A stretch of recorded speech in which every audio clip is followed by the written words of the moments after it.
Hello and welcome to the DJ Force 10 in Conversation podcast episode 159, and my special guest today is none other than the legendary DJ QBert. Yes, the DJ QBert.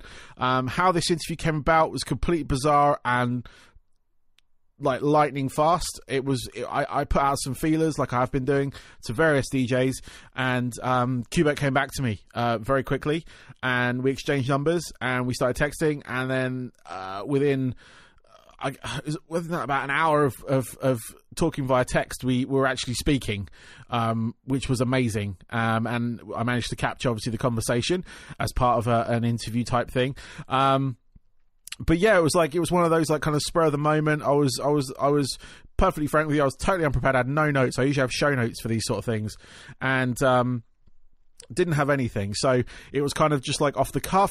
And yeah, I've been holding on to this for about a month now, which has been another like big thing, because I'm like, I really want this, but I've got all these other DJs in first, and you know, we had DJ Rob Swift and Dilly, we had Cutmaster Swift, we had DJ Woody, we had DJ Rasp, we had Jesse Cage. All these other DJs were already in and locked in, and yeah, I've been holding on to this for a while. So I'm going to release it now because I feel it's the best time to do it. He's got some free music on his website now as well, so if anyone's looking for stuff to scratch to or just to listen to, he's got all his music is free. And also he's releasing Wave Twister Zero, which is a prequel to Wave Twisters. It's the origins apparently, and we talk about it in the interview, and it's yeah, that's all out now, so please go check that out. And yeah, thank you to everyone that's been listening this week. I've had actually a fantastic week of interviews. I'm still a bit giddy, but we started the week with Cro-Mags, which was amazing. We had Harley, again from my childhood. That's been absolutely bizarre. And then we had the Lonely Ones, brand new band, formerly Boba Flex. That was a great chat as well, because that was a nice little discovery piece for me. And then we had On Hollow Ground, band out of the UK, about to release an album as well, and that was good. Again, a discovery piece for me, kind of like on their sort of origins, things like that. Then we had the Real DMT, who worked with Rob Swift on that EP, the Cure EP,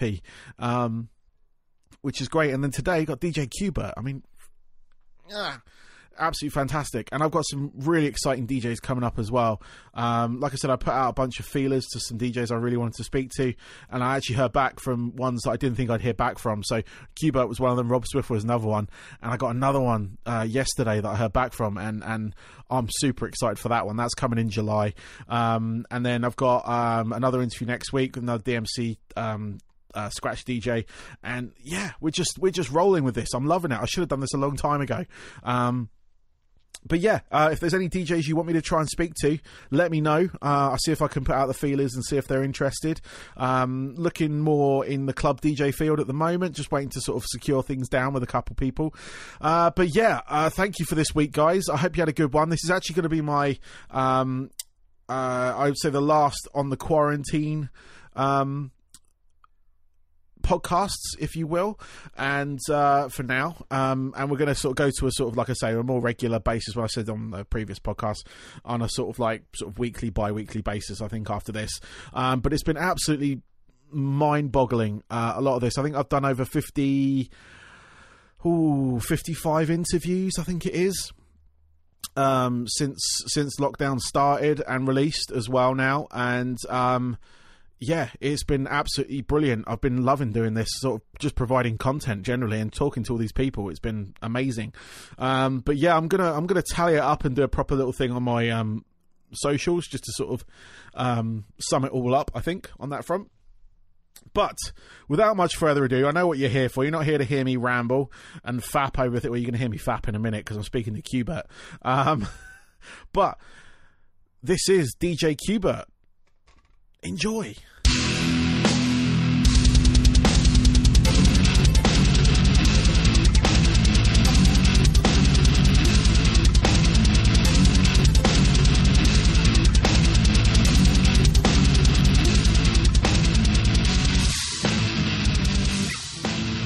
I'd like to welcome to my show this week, I have an insanely special guest. I have DJ QBert. Welcome. What's up? What's up? How you doing today, man? Oh, good, good, good. This is actually what time is it over there? We just hit 6 o'clock. 6 o'clock p.m. Yeah, p.m. Ooh, it's 10 in the morning here. Yeah, crazy. It's like I'm in the future, you know. Yeah, it's all good. But yeah, no. Like I said before we hit recording, thank you for doing this. I really appreciate it. Thank you. It is an absolute. I'm just going to kiss your ass for a little bit. It is an absolute honor to speak to you. Being a turntablist and all that kind of stuff, you are someone that I've watched constantly for many years. I've bought a lot of your merchandise as well, actually, to be honest. That's crazy. That's crazy. And sort of supported you that way and stuff. And yeah, no, just that's why I'm just like, this is kind of blown away a little bit by this. So it's really cool to have you on the show. Oh, right on. Thank you so much. So it's all good. So what I want to do, basically, I'm running these special shows. Like every Friday, I release a show around DJs. Now, I've had a couple of UK scratch turntablists on the show. I've had DJ Woody and DJ Rasp, both DMC, IDA, etc. champions. I've actually recorded an interview with Rob Swift as well the other day, which was really cool. And yeah, I've had a US radio DJ on as well, a guy called Jesse Cage. He's based out of Florida. Okay. But it's just sort of covering the spectrum of DJs. And my main passion when it comes to DJ is turntablism. I love rock music as well. That's why I had the rock DJ on. But I've always been a turntablist. I was a turntablist in a band for a good 10 years. Travelled the UK and Europe in that band, just sort of scratching away behind some heavy music. And yeah, it's crazy. And yeah, just sort of like a background on that, and just sort of having a passion for manipulating sounds and sort of making, I don't know what to describe with it, but it's just making noise, I guess. But yeah, no, I just really wanted to sort of like connect with a lot of DJs and stuff, especially like people like you, because you're like so influential, not just for myself, but around the whole sort of scene, if you will. But what I want to do is kind of just sort of like take you back a little bit and sort of get a bit about your origin story and stuff like that, like when you first sort of like, you know, got into this sort of style of things, or when you got into music, stuff like that. Sure. So if you wouldn't mind, just sort of taking it from there, and we'll just take it from, you know, when you were a small QBert, if you will. Like, where do I start? I don't even know where to start. It's just loved music ever since I was a kid. My mom said I would kick in the stomach when she would play classical music, and nice. She played a lot of classical music when I was a kid, growing up. And I don't know, I just fell in love with jazz and Indian classical music, especially, and then hip hop came out, and that was it right there. And where do you get the sort of like, because obviously, you know, being into the sort of like, I could probably see it from the jazz point of view, but, you know, where do you get your, like, where does your sort of like influence come from when it comes to the sort of turntable style things? Because I've watched a lot of your routines over the years, and I just want to know where the sort of like, where it comes from, if you will. As far as, like the scratch style I do, or the influence? The influence, the inspiration behind it. Just you know, I mean, at first it was just like the weirdest sound. You're like, what the hell is this? This is so crazy, you know. And then it turned into just doing it all the time. I couldn't get enough of it, and just, you know, playing around with music, and it was just, I was addicted. I was like, damn, what kind of musical instrument is this right here? You know, and it was crazy. And, you know, I was so into the breakdancing scene, the b-boy scene, and all the graffiti, and all the whole hip hop culture with the fat laces on the shoes. And I was just anything hip hop. I was like, I'm about it. Yeah, that's me. You know, I didn't know anything else. I was just a hip hop nerd. I just went in everything hip hop. And then when I saw Wild Style and Star Wars, I was like, holy crap. That was the nuttiest shit ever. And, you know, Beach Street came out, and there was a lot of breakers around here in San Francisco, and poppers, and it was crazy. All the music they played, it was always the best stuff, and you couldn't hear it on the radio. I was like, what the hell? How come they would never play this stuff on the radio? And so that kind of just, I guess it just kind of spilled over into my life right now. It's like, we're anti-radio. We just want to hear stuff that no one's ever heard before, you know? So it's kind of the same. Yeah.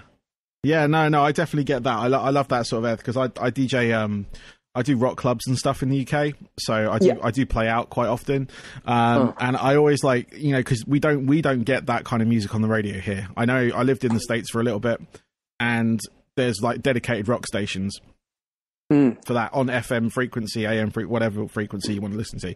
Here, you want to get it, it's internet. You know, there's one on the sort of like digital side of things, if you will, but nothing on the AM FM really, unless it's localized. But or like a one-off show per week kind of thing. Right. So, what years are you talking about? We're talking about right now.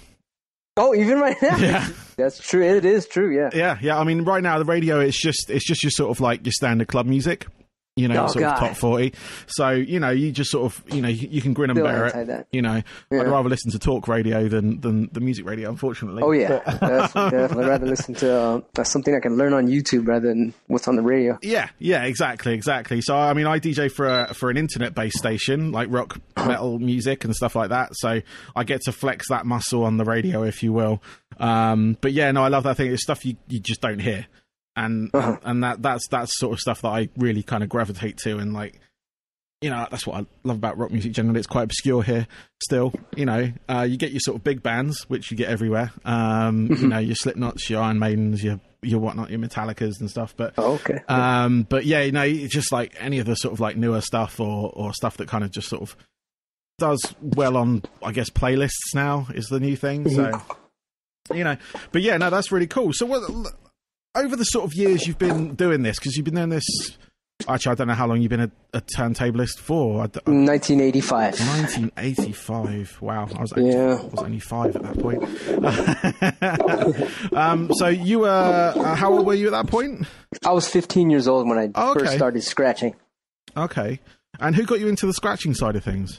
One of my homies. He was just kind of like, I was collecting a lot of breaker music and electro music and some hip hop, and then they were like, "Hey, why don't you bring all your records to my garage, and we can bring some of the homies over in the wall dance." And so, you know, they're all the kids, 15, 16, 13, 12 years old, all just dancing, having a good time, and we're playing records. And then he goes, "Hey, look at this!" And he went on top of the record and went, "You're right." And I was like, "Oh man, that's crazy!" And I was like, "Oh, that's how you scratch. That's how you make that scratch sound." Duh. And then so I took my records back home, had a big old crate not even a crate, it was just a fucking apple box of records, and it fell apart as I was walking down the hill. Like one of the sides fell off. And I remember it totally clearly because I was so excited to get home and try that scratch out when I got onto my turntable. Nice. That's the roots right there. The roots right there. Very beginning. And was it your standard home sort of belt-driven turntable that you had? It's the turntable with the radio in the front and the tape deck on the right front. Yes. And you would press radio and turntable at the same time with 2 fingers, and then you'd press record on the tape, and you could scratch to the radio and record it. Oh, brilliant. Wow. Yeah, and but before that, maybe a couple months before that, I was in high school, and my friend was like, this other guy was like, "Yeah, man, I know how to scratch." And I was like, "Really? Let me see." And then he went to my house, and he grabbed the needle and rubbed the needle across the record, and it was like, I was like, "Oh, that's not that cool." Yeah. You know, and then so I don't know if you ever seen me in my DMC competition in like 1991. I do that scratch with the needle over the record, like. Yeah, I remember that. That was my first scratch. Okay. Oh no, that's a great place to showcase it. I'll tell you that. No, but that's really cool. And when did you get your sort of like first set of turntables? What was that?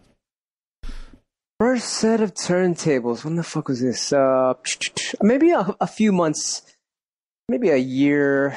Maybe a few months after that incident happened in my room. I moved downstairs, and my dad set me up a little playroom, and freaking he let me have one of his turntables from his little stereo setup, and I connected that to the components stereo that I had. And we had a Radio Shack mixer, and there was no fader on there. We were just using the up and down faders, and that taught us the wrong thing, because now we scratch backwards when it's called hamster style and reverse style, and that messed us up. So, but you know, that's why we scratch in reverse, because we never had a fader. It was too expensive for that type of mixer. Yeah, I was going to ask you actually about that as well. It was one of the questions I had, was like, why hamster style, not not regular, because I know it's generally down to personal preference, but that makes sense if you learn with just the up and down fader.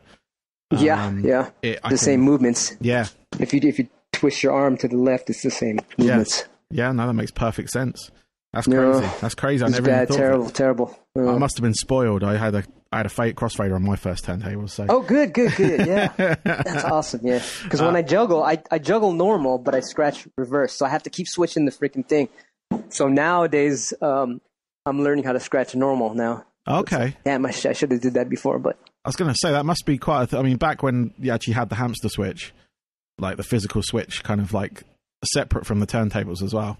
No, it was there. That we had to. Actually, we didn't. In the DMC, we had to turn the mixer sideways to scratch with like in that way, or I would turn my hand sideways if I remember correctly in that battle. 1993. Is that with the Technics EX? That mixer, yeah. Yeah.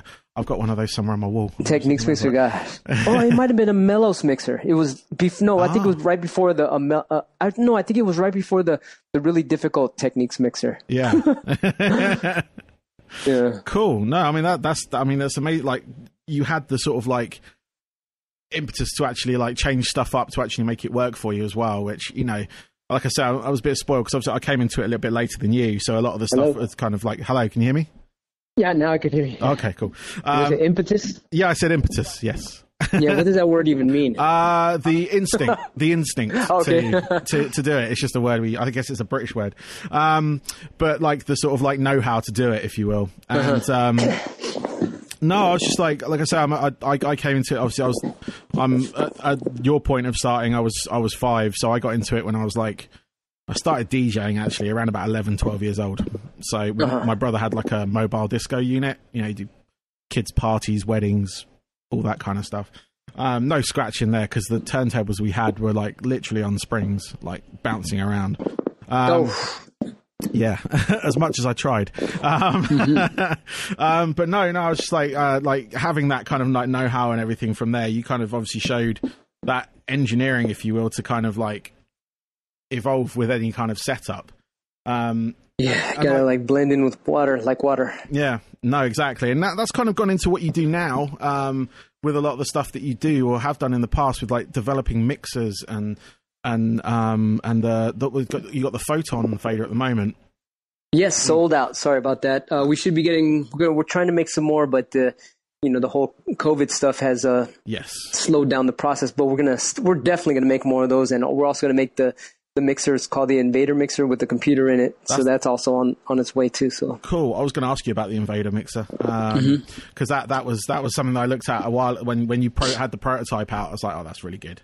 It essentially the prototype kind of standard mixer and looked like a sort of like tablet embedded on it, you know. Right. But you had everything kind of running on it and everything. I was like, I just condensed my setup completely. It'd be great. Yes, that is the goal. That's the goal. So what was? Yeah, I mean, obviously that was one of the goals with it. But what was your sort of like when you get sort of like the opportunity to engineer these things? Yeah. What sort of like process do you go through with it? I mean, obviously you've got your wealth of experience using various setups. I know earlier you worked with like Vestax and the QFO and things like that. But how do these ideas come to you? What are they? What are the sort of like, you know? Again, it's actually just it starts as fun. You know, you're like, what would happen if we did this? What if this? What if that? And you know, when you're in like kind of happy mood, you're in your childlike state. That's when the creativity usually comes out. When you're just kind of like being free, like, how about this? You know, and then it just on accident, it's like, yeah, why not? And so we draw it. Usually that's how it starts. You draw it on a piece of paper, your little idea, and then the friggin' computer guy, the engineer guys will come and say, yeah, I can make that for you. Nice. It's that simple. That must be really cool. And then you draw your little extras on it and boom, boom, boom, and it comes out. Because the QFO was something that I've always wanted to possess. I've never had. Rare. Yeah, rare. I know. I've never had the opportunity really, like, sensibly to get it, without paying a stupid amount on eBay. But I went with like because I switched to Vestax for a little bit. during my sort of like DJing like tenure, if you will, because I've got the Technics. I've still got them. They're still going almost 20 years later. They're bulletproof. And I got a couple of PDX 2000s back in the day, which was nice, and they're very stable on that front. Like especially when I was in this band, because I've got people jumping around in front of me, I'm jumping around as well. They just stayed. I think punk rock started out there, right? Yes, it did. Yeah, that's pretty cool. Yeah, so we just sort of like I've still got one of my Vestax turntables, but I've always wanted the QFO. It's like it's one of those things. But then I recently got into the portablism side of things. In fact, within the last sort of year and a half, I've really gotten into it. I picked up a Newmark PTO1. Speaking of picking up portable, I got to go pick up the new Super Seal. Super Seal records coming, the new 7 inches for the portable. Oh, really? Ooh. Yeah. Add that to my shopping list. There we go. Yeah, go on thoughrumble.com. You'll be able to pick it up. Yeah, cool. Now, I've ordered from you to the UK before, so that's all good. So I can do that. Like I said, I've still got one of the T-shirts I ordered from you. It's falling apart, but I'm not going to throw it away. So I got the old Adidas T-shirt you guys did with the like Adidas logo on the front with the beetle, and Adidas on the back that says "All day I dream about scratching." It was a long time ago, that one. Yeah, oh my God, those are rare right there. Yeah, it's falling apart. I wore it to death. So I've still got it, but it's got like holes on it and all that kind of stuff. So it's like it's a proper antique at this point, but I'm not going to throw it away. I'm going to keep it and maybe stick it in a frame. I think that's going to put it in my studio. So, but no, I still got that, and like I've got a bunch of records, like from Dirt Style to the sort of like the Seal stuff as well. So I can't think of the names at the moment, but I've got them. They're all in my record box. So, but yeah, no, like I say, long time sort of like fan and collector and supporter. So it's all cool on that front. But yeah, no, I also just wanted to sort of like on like because I've been wanting to try the photon phaser. How did that come into sort of like I know you said like we got the sort of like, you know, the aspects of like just having fun and the engineers going yes, but you know, like incorporating that with like telephones and stuff like that. What was, you know, I suppose where did that come from? What was the sort of like, I know you want to kind of condense everything, but just having something that small just for that sort of thing, it just sort of, I don't know, it just seemed pretty crazy to me. I really want to. Yeah, you just look at the like, violin players or whatever, guitarists, they go wherever they want, you know, that type of thing. So why can't we? Yeah, no, that makes sense. That's why I got into the portable thing. Because I can just take a box with me and a battery and that's it. And then I go off into a couple of link up events and stuff that people have. And it's a really cool community, actually. That was the one thing I really like about it, is the community spirit behind it, because I only ever felt that before, like early days with the scratching side of things, but only with like people, not with other DJs. Other DJs were kind of always, I don't know, really standoffish. I don't know if it's in our nature to be or not, but you know, like when I went to events and stuff, it was sort of everyone was in their own corner, if you will. But I was sort of like, the only sort of other time I felt community was at a B-boy event, which I know you mentioned, like your friends sort of having parties and stuff and people breaking and all that kind of stuff and popping. We had like the B-boy championships here, or one of the heats, world heats. And I went to a couple of those because I was working at a nightclub at the time, and they actually held one of the heat events, and it was just reminding me full on of that, and it was great. And that's where I get from the sort of like portable community these days, where they, you know, they kind of have that kind of like, it's really that kind of grassroots level still, which is really cool. What I want to do now is sort of just get a couple more questions for you, if that's all right, and then I can let you sort of get on with the rest of your day and get that song finished you were doing beforehand. But what I've got, these are sort of like sort of general questions I ask all my sort of like guests on the show. But what it is what I want to find out are 3 albums that really kind of like shaped you to the person that you are today. Are you talking about hip hop or other stuff? Anything that really made you made you who you Miles are. Davis. Miles Davis. Miles Davis. Autumn Leaves. That song. Yes. That song was really like influential in me. The way he just uses space to play notes, and then what else is there? Ravi Shankar. You ever heard of him? Yeah. Yeah. The Indian classical music. Yeah. What else is there? Yeah, so anything Jimi Hendrix, I guess. Some of the blues from Jimi Hendrix is just, man, the guy's like in outer space, man. They just, yeah, it's just nonstop. It's like a, I don't know. He's like a plant or something. You know, just a plant. It just sits there. But if you fast forward a plant, it's just moving around and stuff, and it's just doing its thing. You know, just it's just weird. He's just there. It's just spitting out beauty. It's crazy. No, it is crazy watching people like that and just sort of watching that music. You can see it flow through them rather than just sort of coming out the speaker. You know, it's not just about the hitting the strings at the right point. It's their whole sort of like the atmosphere they create with it as well. And yeah, no, Jimi Hendrix. Yes. So I can't knock anything he's ever done. But yeah, no, I've been a long time fan of Jimmy. So, you know, just being into that kind of heavy music, you generally have to be, because he influenced so many people that, you know, you always go back and listen to the classics, if you will. Ravi Shankar, I sort of know from sort of like, you know, working with the Beatles, stuff like that. So that's quite cool. And Miles Davis, again, another legend. So, yeah, no, fantastic. And finally, what are your, apart from, you know, you probably turned your hobby into a profession, but what are your hobbies away from music? So away from the sort of turntables and stuff, what do you kind of do to, you know, get away from I'm into like I'm ufology big time. Yep.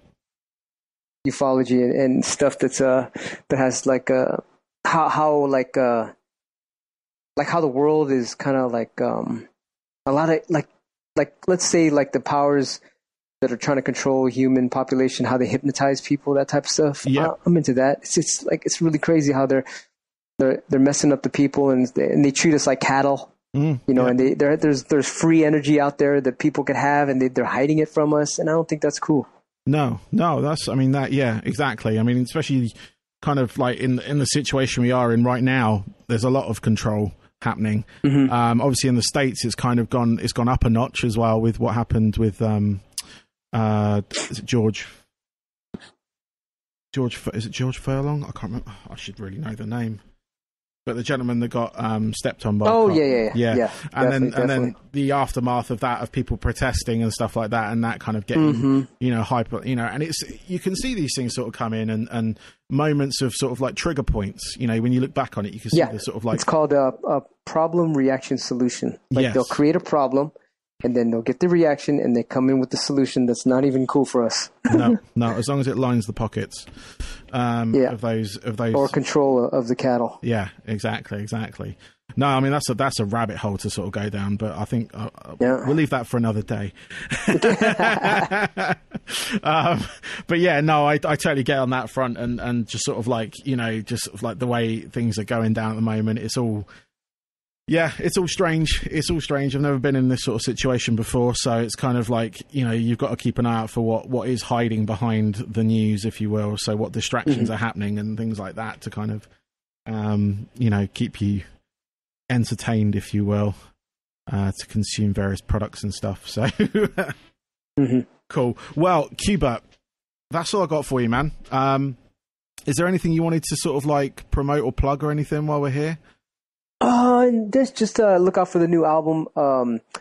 It's Wave Twisters Zero. It's a prequel to the first movie, Wave Twisters, and all the songs, I think it's 18 tracks, and all the songs are the origins of each character. But you can get them for the first half of the album. All the first 9 tracks are free. If you go to DJQBert.com, you can download them for free. Okay, cool. Yeah, I'm all about free music and giving that out to the world. And you know, the new money in the future is just karma. You just help everyone that comes back to you, you know? Yeah. No, exactly. No, it's really cool. I'm going to go get those tracks right now. Man. Go ahead and play them, whatever. I will do. But no, I'll be looking forward to that new album with for the sort of the wave. I love the Wave Twist, the first one. Origins. It'll be Wave Twister Zero. Cool. Excellent. Well, I look forward to that, man. And you have yourself a fantastic rest of the day. Hey, right on, man. Take care. Have a good one. Yeah. Thank you very much, man. Have a good one. Bye-bye. Big blessings. Bye-bye.